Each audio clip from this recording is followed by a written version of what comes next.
भारतीय राजनीति के मौजूदा परिदृश्य में अगर कोई सबसे बड़ा प्रश्न और अहम होता जा रहा है तो वो यह है कि राष्ट्रीय स्वयंसेवक संघ यानी आरएसएस अब नरेंद्र मोदी और अमित शाह के समग्रवादी व्यवस्था या नेतृत्व से अलग रास्ता अख्तियार करने की तैयारी कर रहा है। और यदि हाँ, तो इस रास्ते की अगुवाई कौन करेगा?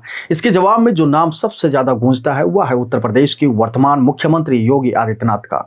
योगी सिर्फ एक मुख्यमंत्री नहीं है, वह संघ के दृष्टिकोण में वो राजपुरुष हैं जो हिंदू राष्ट्रवाद को बिना किसी वैचारिक समझौते के सत्ता में स्थापित कर रहे हैं। संघ के लिए यह प्रयोग न सिर्फ सफल हो रहा है बल्कि वह उसे देशव्यापी मॉडल के रूप में भी देख रहा है।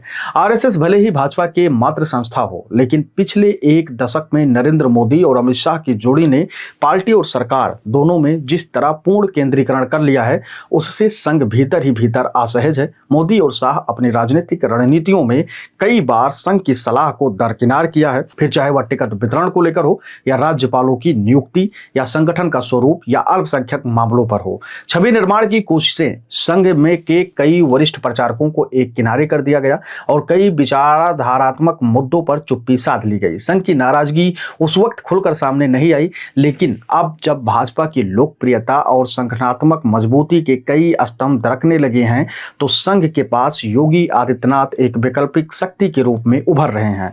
संघ के लिए सबसे बड़ी चुनौती रही है कि उसके वैचारिक लाइन पर चलने वाला नेता सत्ता में आने के बाद विकास, धर्मनिरपेक्षता और संविधानवाद के नाम पर अपने हिंदुत्व के एजेंडे से पीछे न हट जाए। लेकिन योगी ने इस ट्रेंड को तोड़ा है।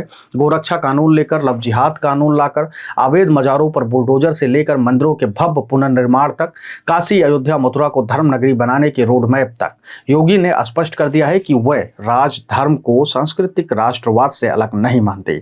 यह वही पथ है जिसकी कल्पना संघ दशकों से करता आया है, लेकिन कभी उसे लागू होते नहीं देखा। आरएसएस आज इस सवाल से जूझ रहा है कि मोदी युग के बाद भाजपा और हिंदुत्व आंदोलन का नेतृत्व किसके पास जाएगा। शाह की छवि राजनीतिक मैनेजर की है, वैचारिक नेता की नहीं। रक्षा मंत्री राजनाथ सिंह और गडकरी जैसे नेता उम्र और ऊर्जा की राजनीति से पीछे छूटते दिखाई दे रहे हैं। संगठन के निचले स्तर पर संघ के स्वयंसेवकों में लोकप्रियता अगर किसी नेता की बनी हुई है तो वो योगी आदित्यनाथ है। संघ के लिए योगी वह राज ऋषि हैं जो संत भी हैं और शासक भी। यह कहना जल्दबाजी होगी कि संघ खुलकर मोदी शाह के खिलाफ मोर्चा खोलेगा, लेकिन यह कहना गलत नहीं होगा कि संघ अब एक काउंटर नैरेटिव खड़ा कर रहा है जिसमें हिंदुत्व के जमीन योद्धा के रूप में योगी को केंद्र में रखा गया है। 2024 के बाद भाजपा में नेतृत्व परिवर्तन की सुगबुगाहट अगर तेज हुई तो आरएसएस पहली बार खुलकर किसी नेता का नाम आगे बढ़ा सकता है और वह नाम योगी आदित्यनाथ हो सकता है। यह संघर्ष व्यक्तित्व का नहीं बल्कि दृष्टिकोणों का होगा। एक ओर मोदी शाह का केंद्रीकृत मैनेज्ड इंटरनेशनल ब्रांड, दूसरी ओर योगी का सांस्कृतिक आस्थामूलक धार्मिक राष्ट्रवाद। अब इस पूरे कहानी का निष्कर्ष क्या है तो वो भी जान लीजिए। आरएसएस अभी फिलहाल अपने संगठन के 100 वर्ष पूरे होने पर देश की राजधानी दिल्ली में संगठन के प्रमुख पदाधिकारियों के साथ बैठक कर रहा है, जिसमें ये माना जा रहा है कि संगठन के इस बैठक में कई सारे मुद्दों पर संगठन के जो प्रमुख अधिकारी हैं वो बातें विमर्श कर रहे हैं, चाहे वर्तमान परिदृश्य में भाजपा का राष्ट्रीय अध्यक्ष को लेकर बातें हों या फिर आरएसएस के भविष्य को लेकर। कुल मिलाकर यह बैठक हर नजरिए से महत्वपूर्ण है, वो भारतीय जनता पार्टी के भी दृष्टिकोण से और आरएसएस के दृष्टिकोण से। आरएसएस एक ऐसा संगठन है जो सत्ता के नीचे रहकर अपनी लड़ाइयां लड़ता है, लेकिन जब उसे लगता है कि मूल विचारधारा से भटकाव हो रहा है तो वो संघर्ष की राह पर भी जाता है। चाहे 1975 की इमरजेंसी हो या 2005 में आडवाणी का अलग प्रकार से जिन्ना का प्रेम हो, अब की बार संघ के भीतर से उठती आवाजें बता रही हैं कि अगर जरूरत पड़ी तो हम सत्ता से टकरा सकते हैं, लेकिन सिद्धांतों से नहीं। और इस सिद्धांत के युद्ध में आरएसएस का सबसे ताकतवर हथियार योगी आदित्यनाथ साबित हो सकते हैं। आरएसएस और योगी आदित्यनाथ के बीच संबंध एक विशेष वैचारिक संगठनात्मक मजबूती पर आधारित है। हालांकि आरएसएस आमतौर पर सीधे टकराव की स्थिति से बचता आ रहा है, परंतु पिछले कुछ वर्षों में कुछ ऐसे मुद्दे रहे हैं जिनको लेकर आरएसएस ने मोदी शाह नेतृत्व के फैसलों पर असहमति जताई है, और ऐसे में योगी आदित्यनाथ का पक्ष कहीं ना कहीं आरएसएस के ज्यादा करीब दिखा रहा है। बात यह भी है कि अभी तक भारतीय जनता पार्टी अपने राष्ट्रीय अध्यक्ष का चयन नहीं कर पाई है। कई सूत्रों और कई मीडिया चैनलों में यह दावा किया जा रहा है कि इस बार कोई महिला होगी जो भारतीय जनता पार्टी की नेतृत्व करेगी, यानी कि भारतीय जनता पार्टी की कमान संभालेगी।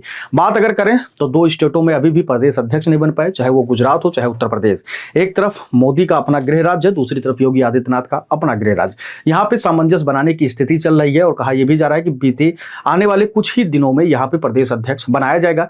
लेकिन कहा यह भी जा रहा है, भी सवाल यह भी है कि अभी तक भारतीय जनता पार्टी अपने राष्ट्रीय अध्यक्ष के नाम पर मोहर क्यों नहीं लगा पाई। लोग कह रहे हैं कि आरएसएस से सामंजस्य नहीं बैठ पा रहा है, चाहे वो उत्तर प्रदेश के प्रदेश अध्यक्ष को लेकर हो चाहे वो दिल्ली को लेकर हो। अब देखने वाली बात ये होगी कि इस बार भारतीय जनता पार्टी आरएसएस से कैसे सामंजस्य बनाकर राष्ट्रीय अध्यक्ष और उत्तर प्रदेश के प्रदेश अध्यक्ष को के नाम पर मोहर लगाती है। क्या इसमें क्या कुछ पेच है, आप अपनी राय हमें कमेंट सेक्शन देकर जरूर बताइएगा और बताइएगा कि योगी आदित्यनाथ आरएसएस के कितने करीबी हैं। क्या आरएसएस भारतीय जनता पार्टी के इस युवा मुख्यमंत्री यानी कि योगी आदित्यनाथ के लिए किसी से भी जूझने या लड़ने को तैयार हो जाएगा? आप अपनी राय हमें कमेंट सेक्शन में जरूर दीजिएगा। धन्यवाद।